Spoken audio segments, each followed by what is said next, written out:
We just want to conserve energy. At the highest level, our brain, she amazing, but she definitely wants to conserve as much energy as possible. But what if you're fielding your outcomes? What if you're making meaning of the outcomes only based on what you already believe about yourself?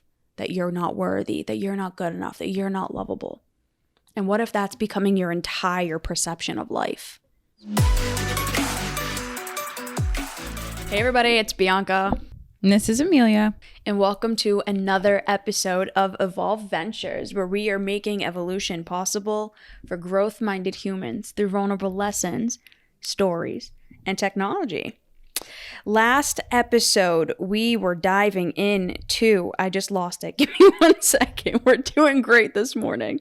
Are you seeing clearly? And in that episode, we were really talking about, our perceptions of the world and of other people and how, in some of the misguided ways that we're really seeing things, it's causing us to have these really negative, unhelpful experiences. So we go into a little bit of how do you change that? Why do we do that? And, how to get out of it. In this episode today, number 155, Motivation Monday, the biggest thing keeping you stuck. What I really believe is one of the biggest things that keeps us stuck is this perception that we hold of ourselves. This idea, this understanding that who I am at my core, like me just sitting here, right here, it's not enough. I'm someone who really struggled with this for a really, really long time.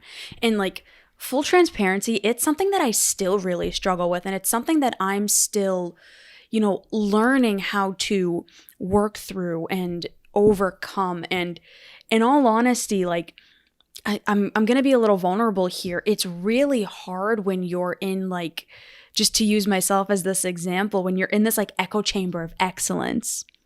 The three biggest influences in my life right now, the three greatest people in my life are super achievers. And two of them are absolute geniuses, beyond compare, Alan and Emilia. And I'm not saying this to toot their horns or anything, right? They don't need it and they don't need me to do it. But we like it every now and then. Not a lot of people can give us that. You're you can compliment me all you want. It's okay. No, I like it. But when you're in this echo chamber of excellence, it is so hard to not compare yourself to that and to do what I did for a really long time and what I'm still learning how to stop doing, which is having this belief that I'm an imposter and that I don't belong here. There's so many of us that do that. We're in a position, or we're doing a job, or we're in a relationship, or whatever it is, whatever it may be, and there's this just overwhelming feeling of I'm not supposed to be here. I'm not supposed to be doing this. There's this dissonance, this cognitive dissonance between what is actually there, what you're actually doing, and your belief about yourself. And that dissonance is what's causing that discord. It's what's causing you to believe that I'm not, this isn't right. I'm an imposter. I'm not supposed to be doing this.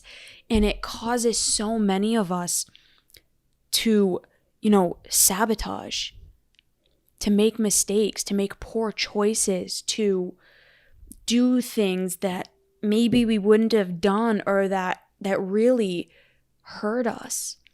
And I know I did that honestly for a really, really long time. And it's something that I'm even now I've said this already, but it's something that I'm still learning how to overcome, because when you're surrounded by excellence the way that I am, it's hard not to let yourself slip into that mindset of they're going to figure it out one of these days.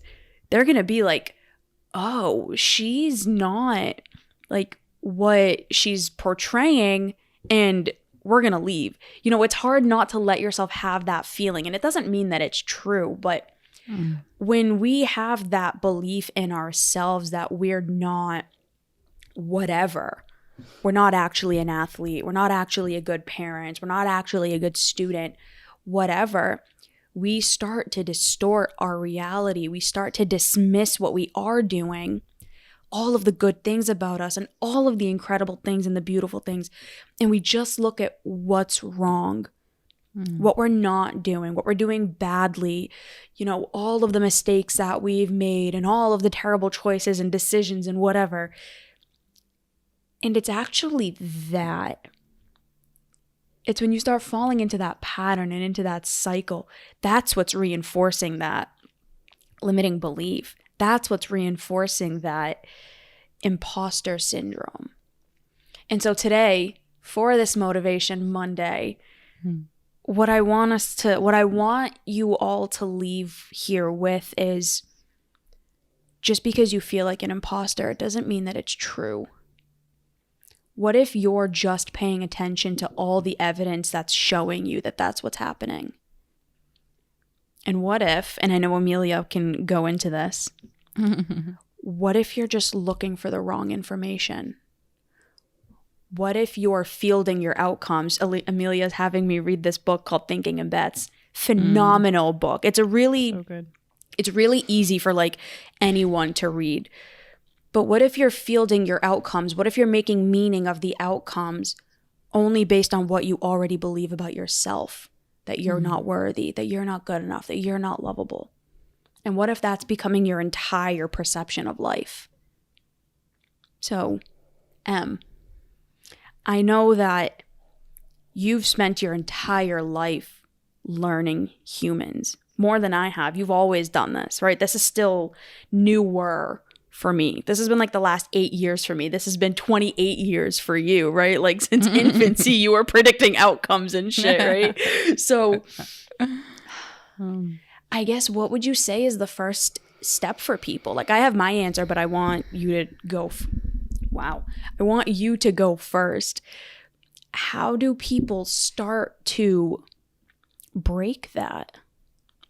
What I've seen is that people, number one, have to be willing to break that cycle. So like, I've had coaching calls with people who have identified as like people pleasers, and those people who identify as a people pleaser oftentimes struggle with the imposter syndrome.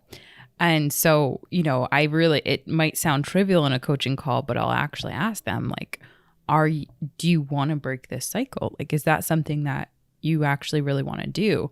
And they're like, yeah. I'm like, no, really. Like, I want you to think about that. What does your life look like if you were to start going into a room and you were actually starting to have thoughts of like, I've got this, you know, I've studied my whole life. You know, I have so many years of experience underneath my belt. Like, these are the inner thoughts that you're having for yourself. I want you to imagine that. And they like start trying that on, and you can see the fear like creep in. Their shoulders start to cave in, and they're like, I thought I wanted to change that. But like, you start to really see that you're up against this belief that like it's not possible for them. And with some unique clients, that it wouldn't be worth it if they were to change this. And ultimately what comes down at the very bottom of all of it is a really big fear.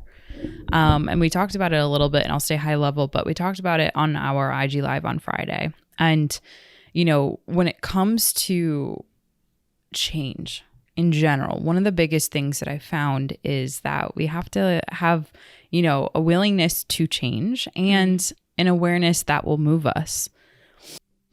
When you really look at those two awarenesses, or two elements, let's say, willing to change and awareness, and you start to kind of grind into that more awareness phase, what I find is that the probability drastically increases of one being able to break that cycle when you have a higher degree of awareness of yourself. And so B, you even saying like, I have an awareness of this is something that I've struggled with, that allows you the permission slip, if you will, to lean a little bit more into that exploratory territory, you know, that is uncharted, if you will. or feels uncharted for you. And what I mean by that, it's like, okay, you can start to try on, like, I know I'm great at this, you know, like, and those inner dialogues, those inner thoughts, you can start to try those on and start to break even the smallest little confirmation biases that we have. Which what I mean by that, for anyone who's newer with that terminology, our brain will look for evidence to what Bianca had said earlier.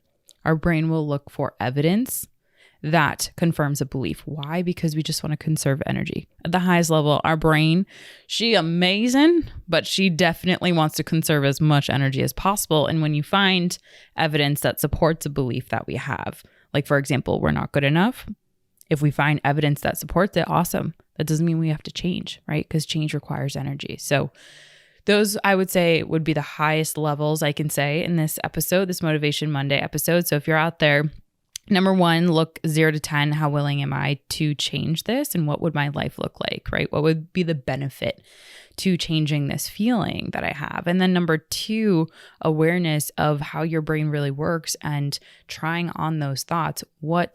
Like I said, what uncharted territory could actually start to feel good? Looking at your pleasure, pain principles. So, B, what about you? What are your thoughts? We got to start wrapping up, but I think the only thing I would add to that is a lot of people stay where they are. They stay stuck. They keep the beliefs that they're having because in one way or another, it's serving them. Mm-hmm. They're getting certainty from knowing this is just who I am and I can't change. Because it's easier to keep that belief than it is to have to go through the fear of maybe change is possible, but I'm scared. I'm scared that I can't do it. I'm scared that what if I try and I fail? What if I lose love because I'm trying to change? What if what if? There's a million what ifs going through our brain, going through our mind. And our brain also optimizes for that. Just to keep us safe and certain and to keep everything predictable. Mm-hmm. So, number one, to Emilia's point, how would your life look if you did change this thing? But why are you staying the way that you are? What are you actually serving? What are you gaining from staying the same? Because that is probably the biggest thing keeping you from not changing. I know we have a ton of episodes on that, and we need to wrap this one up for this quickie little Motivation Monday. So if you want to learn more about this in particular, Emilia and I, every single Saturday, we offer free 30-minute calls with our community. It is not to sell you on anything. It is not to get you to buy anything. It is not to get you to do anything. It is just an opportunity for you to be able to share your truth, to have two people sit in front of you and just listen, and maybe for you to get some help and some guidance and some feedback if you want it. So click the link in the show notes for that. Emilia, what is your episode suggestion? For anyone that wants to continue this conversation, this journey, I think that a great pit stop would be 149, episode 149. I wish I learned this years ago. This will go into a couple of things that Bianca and I have learned that will help to kind of it'll be the next lily pad, if you will, in the echo chamber of growth and evolution. So B, what's yours? Number 41, where does self-belief come from? That's a good one too. It's a goodie. It's a goodie. Thank you so much, everybody. We hope this was helpful, and we will see you next time. Bye. Bye, everyone.